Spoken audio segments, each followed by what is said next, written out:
కోసం మంచి మాటలు మిత్రమా. ఆనందంగా ఎలా బ్రతకాలన్నది ఈ మాటల్లో ఉంటుంది.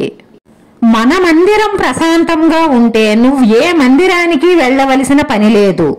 దేవుడు అన్ని చోట్ల ఉన్నాడని నువ్వు నమ్మితే నువ్వు చేసే ప్రతి మంచి పని ప్రార్థనే అవుతుంది. నేటి మనిషి నివసించే ఇంటిని మారుస్తాడు, ఎక్కుతున్న వాహనాన్ని మారుస్తాడు, మాట్లాడుతున్న ఫోన్ని మారుస్తాడు, చివరకు స్నేహితులను కూడా మారుస్తాడు. అయినా సరే దుఃఖంలోనే ఉంటున్నాడు. ఎందుకంటే తనని తాను మార్చుకోడు కాబట్టి.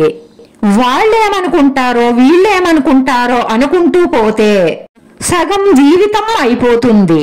నువ్వేమనుకుంటున్నావో అది మొదలుపెట్టు, కనీసం ఒక్కటైనా పూర్తవుతుంది. నువ్వు చేసే పనిని నీ అంతరాత్మకు సమాధానం చెప్పుకోగలిగితే చాలు. అందరికీ నచ్చేట్టు చెయ్యాలంటే దానికి నీ జీవితం సరిపోదు. పుస్తకాలను నమ్మితే పాఠాలు తెలుస్తాయి, మనుషులను నమ్మితే గుణపాఠాలు తెలుస్తాయి. కంటి నిండా నిద్ర, ఒంటి నిండా ఆరోగ్యం, మనసు నిండా సంతోషం ఉన్నవాళ్లే అత్యంత సంపన్నులు. సలహాలు ఇచ్చేవారు సహాయం చెయ్యరు. ఎప్పటికీ మన స్థాయిని నిర్ణయించేది మన ప్రవర్తనే తప్ప వారి పొగడ్త కాదు. వినయం అంటే నువ్వు నీ బలాన్ని కోల్పోవడం కాదు, నీ భావాల పట్ల నువ్వు బలహీనుడిగా మారడం. జీవితంలో ఏదీ శాశ్వతం కాదు.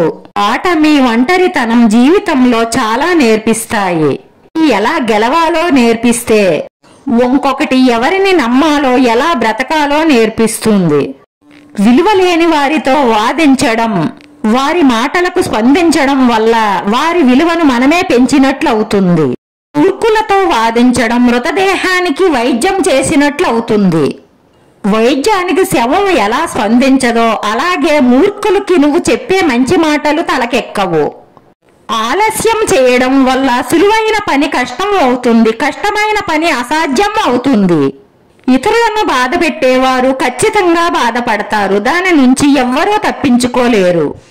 మనిషి ఎప్పుడూ పూర్తిగా ముక్కుసూటిగా ఉండరాదు. ఎందుకంటే ప్రవాహంలో ముందు కొట్టుకుపోయేవి నిటారుగా ఉన్న చెట్లే, వంగిపోయే దర్బలు కాదు. నీకు ద్రోహం చేసేవారు నీ నాశనాన్ని కోరుకునేవారు, నిన్ను మోసం చేసేవారు నీ నుంచి తప్పించుకోవచ్చు, కానీ కర్మఫలం నుంచి తప్పించుకోలేరు. దెబ్బ కొట్టే వారిని క్షమించవచ్చు, కానీ నీ జీవితం మీద దెబ్బ కొట్టిన వారిని ఎప్పటికీ క్షమించవద్దు. నీ వెంట రాని ఇంటిని వంటిని రోజూ కడుగుతావు, కానీ నీ వెంట వచ్చే మనసుని ఎప్పుడు కడుగుతావు? దేవుడు నిన్ను కాపాడడానికి నీ జీవితంలో నుంచి కొంతమందిని తప్పిస్తాడు. వారి గురించి నువ్వు పరిగెట్టవద్దు. డబ్బుని వృధా చేస్తే మళ్ళీ సంపాదించుకోవచ్చు, కానీ కాలాన్ని వృధా చేస్తే అది మళ్ళీ తిరిగి రాదు. డబ్బు వస్తే నీ చుట్టూ చేరేవాళ్ళు చాలా మంది ఉంటారు, కానీ జబ్బు వస్తే నిన్ను చూసే దిక్కు ఎవ్వరూ ఉండరు. ఖర్చు పెట్టినంత సులువుగా సంపాదించలేవు, కాబట్టి నీ కోసం కొంచెం దాచుకో. ఒక మహర్షి అన్నట్లుగా జరిగేది ఎలాగైనా జరుగుతుంది, జరగనిది ఎంత ప్రయత్నించినా జరగదు. ఇది సత్యం. అందుకే భయాన్ని భయపెట్టేలా బ్రతుకుదాం. బంగారం కొత్తది బాగుంటుంది, బియ్యం పాతబడే కొద్దీ బాగుంటాయి, కానీ బంగారం ఆకలి తీర్చలేదు, బియ్యంతో వండిన అన్నమే ఆకలి తీరుస్తుంది. కొత్త పరిచయాలు బాగుంటాయి, పాత బంధాలు బలంగా ఉంటాయి. కష్టం తీర్చేది కొత్త పరిచయాలు కాదు, 25 ఏళ్ల స్నేహాలు, పాతుకుపోయిన బంధాలే. అందుకే కొత్త పరిచయాలు కోసం మారిపోకు, పురూపమైన అనుబంధాలని వదులుకోకు. సంబంధాలు ఎప్పుడూ మామూలుగా సంపబడవు, అది ఒకరి నిర్లక్ష్యం, ప్రవర్తన, అహంకారంతో మాత్రమే సంపబడతాయి. జాలి గుణం గలవారికి కష్టాలు ఎక్కువ, కఠిన గుణం గలవారికి సుఖాలు ఎక్కువ.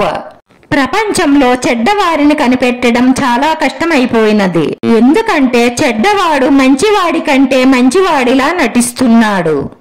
1000 గోవుల మంద ఒకే చోట ఉన్నా దూడ తన తల్లిని వెతుక్కుంటూ తన దగ్గరికి ఎలాగైతే వెళుతుందో, మంచి చెడు, పుణ్యం పాపం, మనం చేసే కర్మ ఫలాలు కూడా మనల్ని వెతుక్కుంటూ మన వెంటే వస్తాయి. గొంతు పెంచడం కాదు, నీ మాట విలువ పెంచుకో. వాన చినుకులకే తప్ప ఉరుములకు పంట పండదు. కోపంలో వచ్చిన మాటను పట్టుకుంటే మనసు విరిగిపోతుంది. అదే ఆ కోపం వెనుక ఉన్న బాధను గుర్తిస్తే ఆ బంధం నిలబడుతుంది. నీకు ఎప్పుడు ఏది దక్కాలో దేవుడు నిర్ణయిస్తాడు. నువ్వు కోరిందల్లా దక్కలేదని దేవుడిని నిందించకు. ఒకటి దక్కలేదంటే దానికన్నా మంచిది దేవుడు సిద్ధం చేసి ఉంటాడని గ్రహించు. మనసుకి నచ్చినప్పుడు ఒకలా, నచ్చనప్పుడు ఒకలా ఉండే వారికి బంధం విలువ తెలియదు. మితిమీరిన ఖర్చు పేదరికం పాలు చేస్తుంది. మితిమీరిన పొదుపు కష్టాల పాలు చేస్తుంది. మితిమీరిన సంపాదన మనశ్శాంతిని లేకుండా చేస్తుంది. మితిమీరిన క్రమశిక్షణ రక్త సంబంధాలను దూరం చేస్తుంది.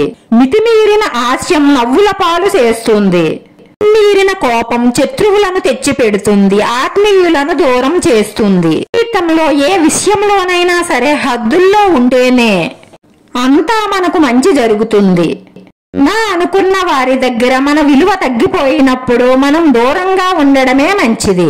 ఎదుటి వారు కూడా మన అనుకున్నప్పుడే ఆ బంధం బలంగా ఉంటుంది. రాయి వ్యామోహంలో పడి నీ సంసారాన్ని నువ్వు నాశనం చేసుకోకు. ఒక్కసారి చెయ్యి జారిన జీవితం నువ్వు ఎంత బాధపడినా తిరిగి రాదు.